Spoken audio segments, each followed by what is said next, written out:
ஆண்டவரும் இரட்சகருமாகிய இயேசு கிறிஸ்துவின் நாமத்தில் வாழ்த்துக்கள். இந்த நாளிலும் பரிசுத்த ஆவியியல் என்கிற தலைப்பின் கீழே பரிசுத்த ஆவியானவருடைய செயல்பாடுகளை குறித்து, ஆவியானவர் வருங்காலத்தில் என்ன செயல்பாடுகளை செய்ய போகிறார் என்கிற காரியங்களை குறித்தும், ஆவியின் வரங்களை குறித்தும் நாம் கற்று இந்த செய்தியை முடிக்கப் போகிறோம். ஆவியானவருடைய செயல்பாடுகள் இந்த உலகத்தினுடைய தொடர்பில் எப்படி இருக்கிறது அப்படின்னு சொல்லி பார்த்தோன்னு சொன்னால், ஆதியாகமம் 1:2 பூமியானது ஒழுங்கின்மையும் வெறுமையுமாய் இருந்தது, ஆழத்தின் மேல் இருள் இருந்தது, தேவ ஆவியானவர் ஜலத்தின் மேல் அசைவாடி கொண்டிருந்தார் என்று பார்க்கிறோம். அதாவது ஒழுங்கின்மையாய் வெறுமையாய் சத்ருவினால் மாற்றப்பட்ட இந்த பூமியை ஆண்டவர் அருமையாக வடிவமைத்து அங்கே தேவன் வெளிச்சத்தை உண்டாக்கி, ஆகாய விரிவை உண்டாக்கி, தேவன் இப்படி ஒவ்வொரு காரியங்களையும் படைத்து நல்லது என்று காணக்கூடிய படைப்புகளை உருவாக்குகிற அந்த காரியத்திலே தேவ ஆவியானவர் ஜலத்தின் மேல், அதாவது இந்த பூமியின் மேல் அசைவாடி கொண்டிருந்தார் என்கிற காரியத்தை நாம் பார்க்கிறோம். இதனைத் தொடர்ந்து சங்கீதத்திலும் நாம் பார்த்தோம் என்று சொன்னால் 104 சங்கீதம் 30 சொல்லப்பட்டிருக்கிற காரியங்கள் என்ன?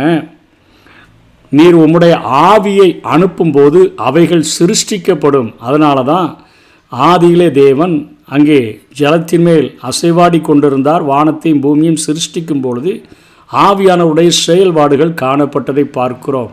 நீர் உம்முடைய ஆவியை அனுப்பும்போது அவைகள் சிருஷ்டிக்கப்படும், நீர் பூமியின் ரூபத்தையும் புதிதாக்குகிறீர் என்று பார்க்கிறோம்.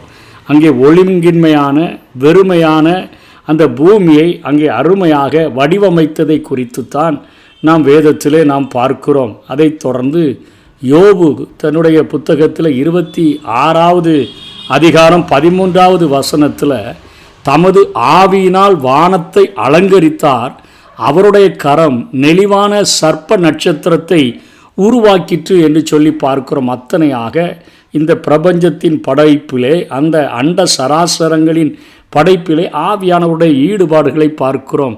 யோபு 33:4 தேவனுடைய ஆவியானவர் என்னை உண்டாக்கினார், சர்வ வல்லவருடைய சுவாசம் எனக்கு உயிர் கொடுத்தது என்று சொல்லி இந்த பிரபஞ்சத்தில் வானம் பூமி, இந்த உலகத்தில் காணப்படுகிற அனைத்து பறவைகள், ஊரும் பிராணிகள், மிருகங்கள், எல்லா படைப்புகளையும், சூரிய சந்திர நட்சத்திரங்கள், இவைகளினுடைய படைப்புகள் எல்லாவற்றிலும், மனிதனுடைய படைப்புகளிலும் இங்கே ஆவியானவர் அவருடைய செயல்பாடுகள் இருந்தன என்கிறதை நாம் வேதத்தில் இருந்து தெளிவாக தெரிந்து கொள்ளுகிறோம்.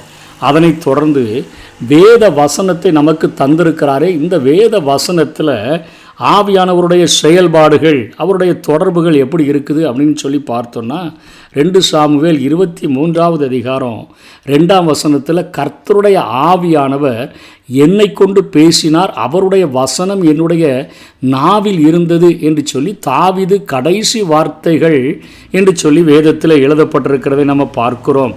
ஏசாயா புத்தகத்தில் ஏசாயா தீர்க்கதரிசி 59 அதிகாரம் 21 அவர் சொல்லுகிற போது, உன்மேல் இருக்கிற என் ஆவியும் நான் உன் வாயில் அருளிய என் வார்த்தைகளும் இது முதல் என்றென்றைக்கும் உன் வாயிலிருந்தும் உன் சந்ததியின் வாயிலிருந்தும் உன் சந்ததியினுடைய சந்ததியின் வாயிலிருந்தும் நீங்குவதில்லை என்று கர்த்தர் சொல்லுகிறார்.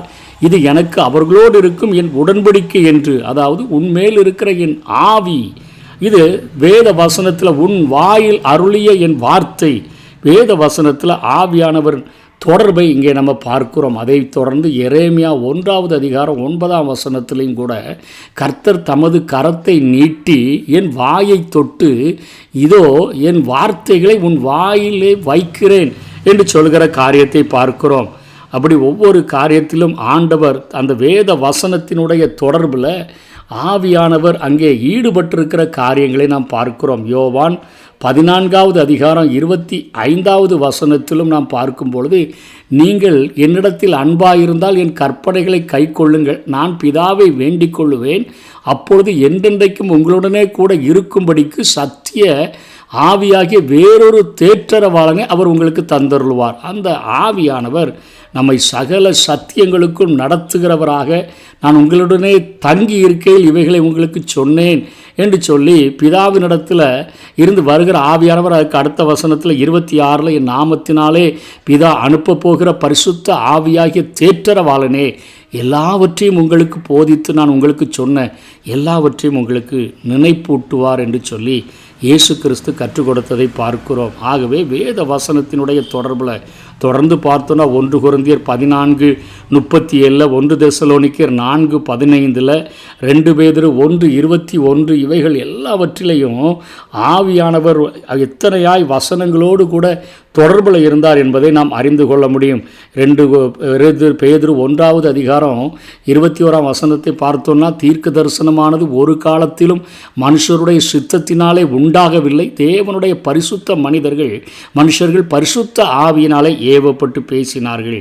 ஆகவே வேத வசனத்தினுடைய தொடர்பில் அங்கே ஆவியானவருக்கு இருந்த அந்த செயல்பாடுகளை பார்க்கிறோம். இஸ்ரவேலர்களுடைய தொடர்பிலும் ஆவியானவர் பழைய ஏற்பாட்டின் நாட்களில், இந்த நாட்களில் அவர்கள் எப்படி ஆண்டவர் செயல்படுகிறார், ஆவியானவர் எப்படி செயல்படுகிறார்னு பார்த்தோன்னா, என்னாகமம் 11வது அதிகாரம் 17வது வசனத்தில், அப்பொழுது நான் இறங்கி வந்து அங்கே உன்னுடனே பேசி, என்னாகமம் 11:17, நீ ஒருவன் மாத்திரம் ஜனங்களின் பாரத்தை சுமக்காமல் உன்னோடனே கூட அவர்களும் அதை சுமப்பதற்காக உன்மேல் இருக்கிற ஆவியை அவர்கள் மேலும் வைப்பேன். அதாவது மோசே இப்பொழுது இஸ்ரவேல் ஜனங்களை தனியாளாக நடத்துகிறதுக்கு கஷ்டப்படுறாரு.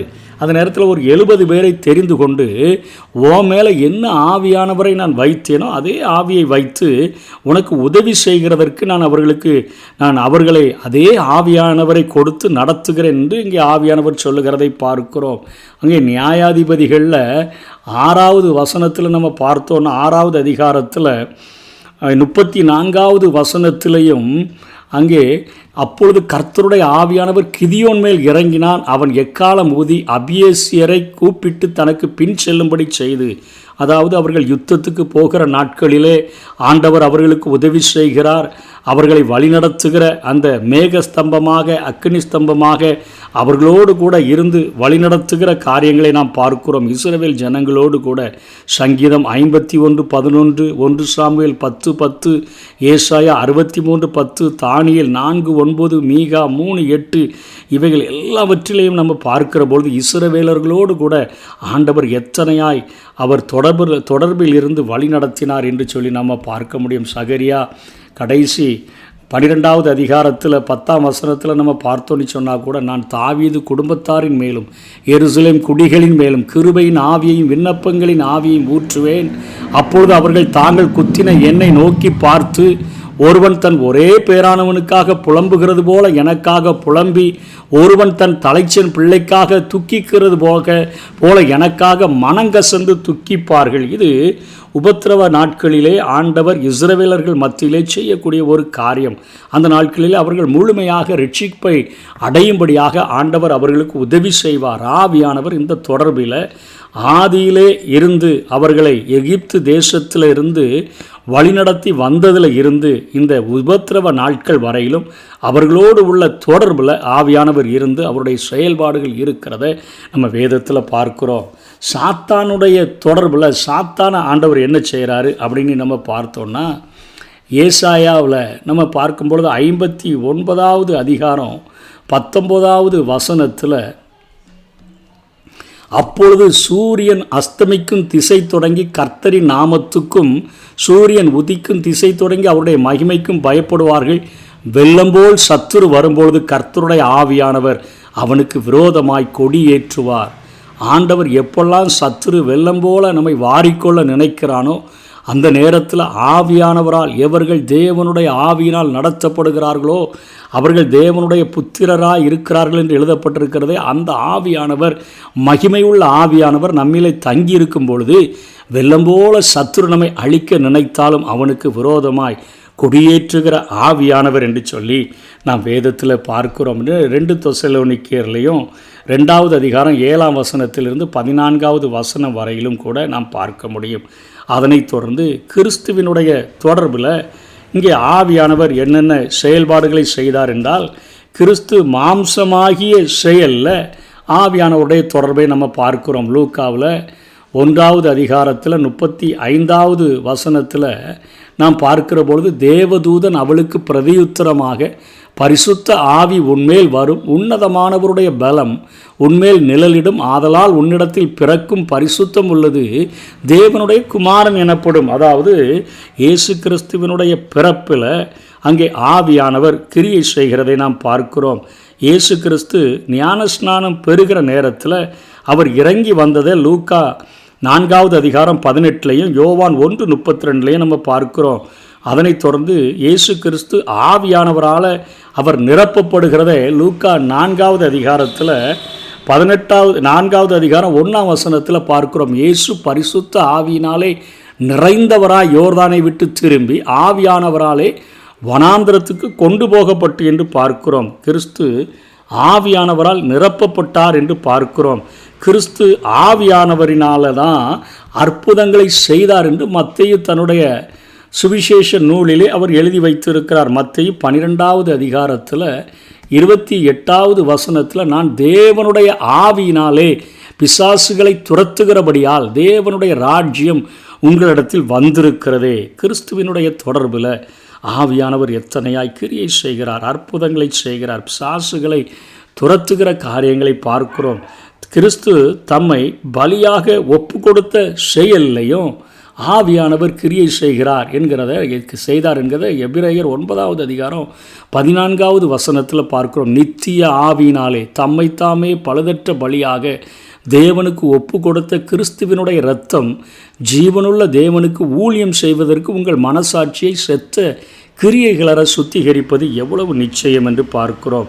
அவருடைய கிறிஸ்துவினுடைய உயிர்த்தெழுதலுக்கும் பரிசுத்த ஆவியானவர் உதவி செய்தார் என்கிறதை 1 பேதுரு 3வது அதிகாரம் 18வது வசனத்தில் நம்ம பார்க்கிற போது, ஏனெனில் கிறிஸ்துவும் நம்மை தேவனிடத்தில் சேர்க்கும்படி அநீதி உள்ளவர்களுக்கு பதிலாக நீதி உள்ளவராக பாவங்களின் நிமித்தம் ஒரு தரம் பாடுபட்டார், அவர் மாம்சத்திலே கொலையுண்டு ஆவியிலே உயிர்ப்பிக்கப்பட்டார் என்று சொல்லி அங்கே பேதுரு எழுதியிருக்கிறதை பார்க்கிறோம். ஆகவே கிறிஸ்துவனுடைய உயிர்த்தெழுதலுக்கும் ஆவியானவர் உதவி செய்தார் என்று பார்க்கிறோம்.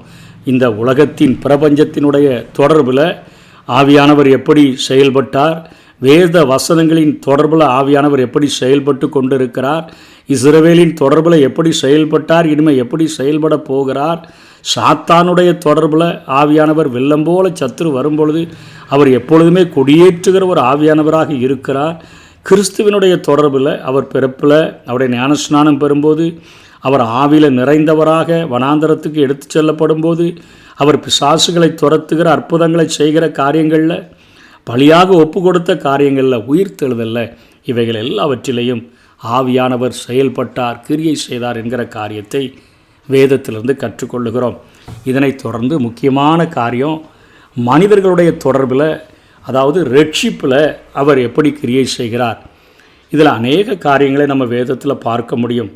அதாவது மனிதர்களுடைய தொடர்பில் மனம் திரும்புவதற்காக பாவ உணர்வை நமக்கு அவர் கொடுக்கக்கூடியவராக இருக்கிறார்.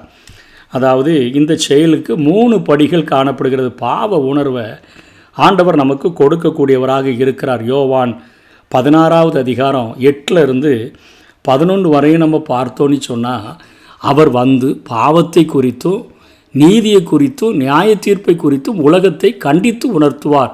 அவர்கள் என்னை விசுவாசியாதபடியினாலே பாவத்தை குறித்தும், நீங்கள் இனி என்னை காணாதபடிக்கு நான் என் பிதாவினிடத்துக்கு போகிறபடினாலே நீதியை குறித்தும், இந்த உலகத்தின் அதிபதி நியாயம் தீர்க்கப்பட்டதினாலே நியாய தீர்ப்பை குறித்தும் கண்டித்து உணர்த்துவார் என்று பார்க்கிறோம்.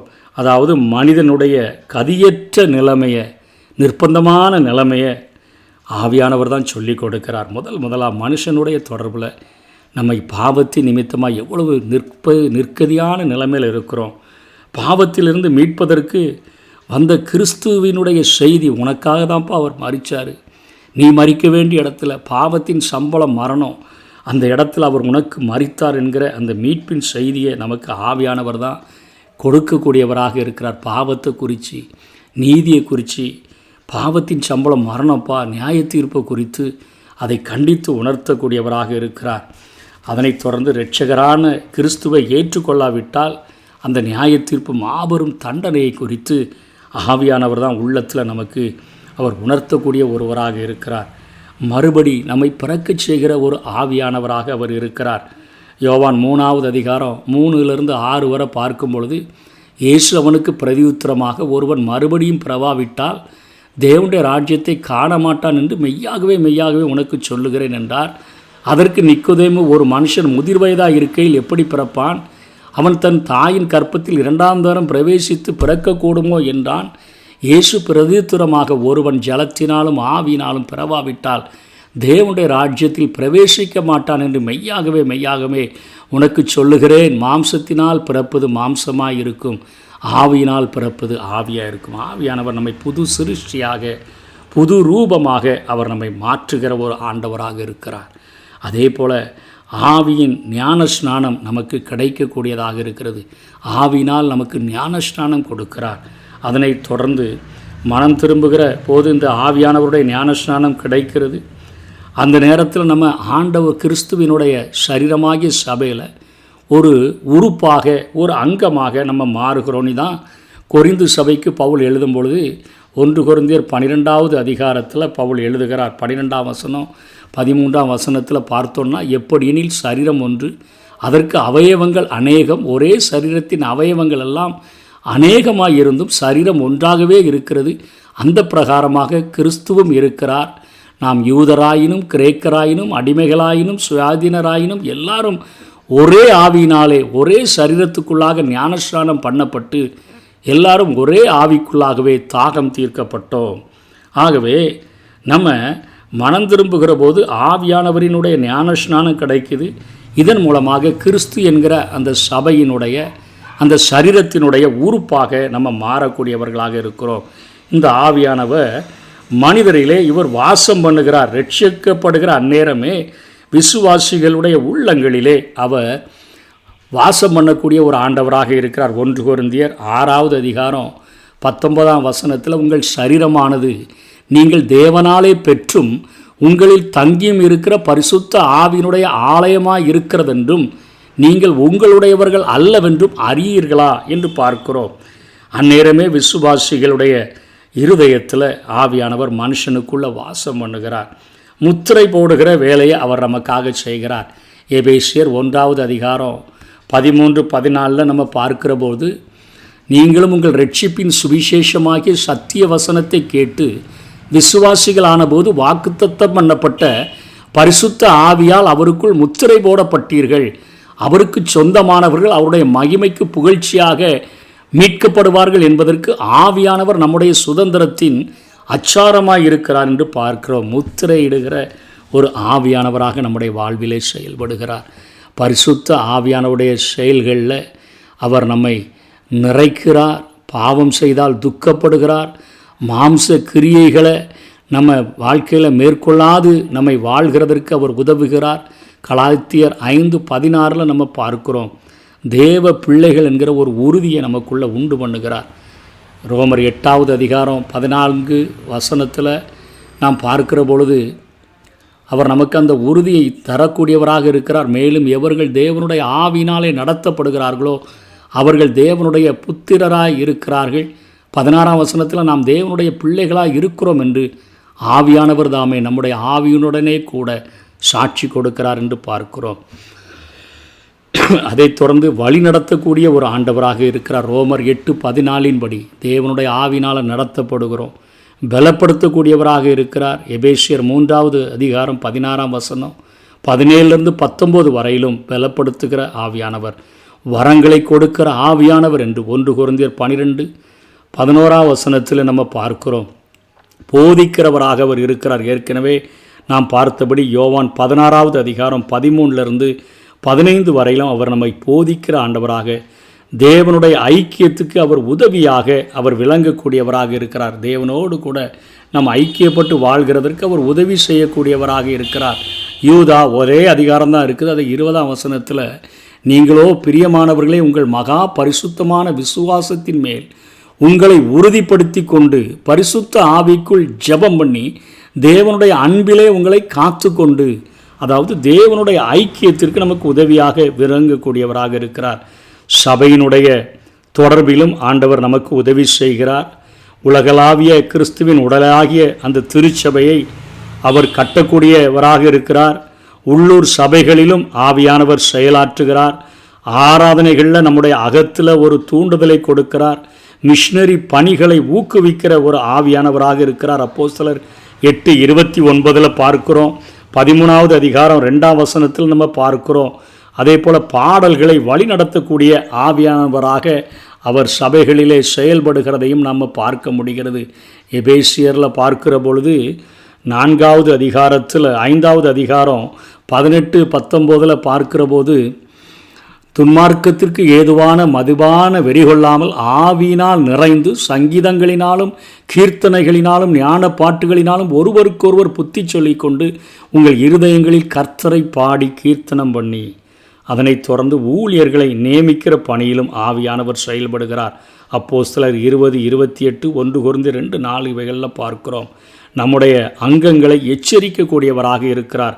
1 தீமோத்தேயு 4:1 ஆவியானவர் வெளிப்படையாய் சொல்லுகிற அப்படிங்கிற காரியத்தில் சபையின் அங்கமாக இருக்கக்கூடிய நம்மை எச்சரிக்கிறார். சூடுண்ட பொய்யர்கள் கடைசி நாட்களிலே தோன்றுவார்கள் என்று சொல்லி தீர்மானங்களை எடுக்கிற காரியத்திலும் நமக்கு அவர் உதவி செய்யக்கூடியவராக இருக்கிறார். அப்போஸ்தலர் 15:28 அவர் கிரியை செய்கிற காரியங்களை பார்க்கிறோம். வருங்காலத்தில் ஆவியானவருடைய செயல்பாடுகள் என்ன? பெந்தேகோஸ்த நாளில் இறங்கி வந்த பரிசுத்த ஆவியானவர் கர்த்தருடைய 2ஆம் வருகையில் மீண்டும் மேலோகம் அவர் சென்று விடக்கூடியவராக இருக்கிறார். உபத்திரவ காலத்தில் மக்கள் ரட்சிக்கப்படுகிறதற்கு ஆவியானவர் உதவி செய்வார். வெளிப்படுத்தல் 7 சகரியா 12வது அதிகாரம் 10-13 வரையிலும் ஆவியானவர் இருக்கிற போது தான் அவர்கள் தாங்கள் குத்தினவருக்காக அவர்கள் அழுவார்கள். இருதயத்தில் ஒரு குத்தப்பட்டு உணர்த்தப்பட்டு அவர்கள் ஒரு தலைச்சன் பிள்ளை இறந்து போச்சுன்னா எவ்வளவு வேதனைப்படுவாங்களோ அதே போல் ஆண்டவராகிய இயேசு கிறிஸ்துவுக்காக வேதனைப்படுவார்கள் பார்க்கிறோம். ரோமர் 11வது அதிகாரம் 25-26 உபத்திரவ காலத்தில் இஸ்ரவேல் ஜனங்கள் ரட்சிக்கப்படுகிறதற்கு ஆவியானவர் உதவி செய்வார். அந்த காலத்தில் பரிசுத்த ஆவியானவருடைய மாபெரும் ஊற்றுதல் இருக்குன்னு யோவேல் 2வது அதிகாரம் 28-32 வரையிலும் பார்க்கிறோம். 1000 ஆண்டு அரசாட்சியில் மேசியாவின் மேலே, அதாவது இயேசு கிறிஸ்துவின் மேலே ஆவியானவர் முழுமையான ஆட்கொள்ளுதலோடு கூட அவர் கிரியை செய்வார். ஏசாயா 11வது அதிகாரம் 2-3 உபத்திரவ காலத்திலும் 1000 ஆண்டு அரசாட்சியிலும் ஆவியினுடைய ஞானஸ்நானம் இருக்காது. இயேசு கிறிஸ்துவை முழுமையாக ஆளுகை செய்து இந்த உலகம் முழுவதையும் ஆளுகிற ஆட்சியிலே பரிசுத்த ஆவியானவர் கிரியை செய்வார். அதனைத் தொடர்ந்து ஆவியின் வரங்கள், ஆவியினுடைய வரங்கள் அதை கொடுக்கிறது தேவன் என்று 1 கொரிந்தியர் 12:31 பார்க்கிறோம். அதை போல் அனைத்து விசுவாசிகளுக்கும் வரங்களை கொடுக்கிறார் என்று 1 கொரிந்தியர் 12:7 11, 12, 22 பார்க்கிறோம். வரங்களுக்கு இடையே வேறுபாடுகள் உண்டு என்று 1 கொரிந்தியர் 12 தான் 28வது வசனத்தில் பார்க்கிறோம்.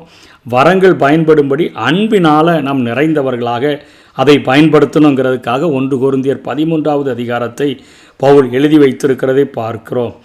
ஆவியின் வரங்களும் இயல்பு திறமைகளும் வேறு வேறானவை. ஒரு மனுஷனை ரட்சிப்புக்கு நேராக வழி நடத்துகிறதுக்கு நம்ம மிரட்டியோ அல்லது நம்முடைய சாமர்த்தியத்திலேயோ அல்லது நம்ம திறமைகளை பயன்படுத்தியோ அவர்களை ரட்சிப்புக்கு நேராக வழிநடத்த முடியாது.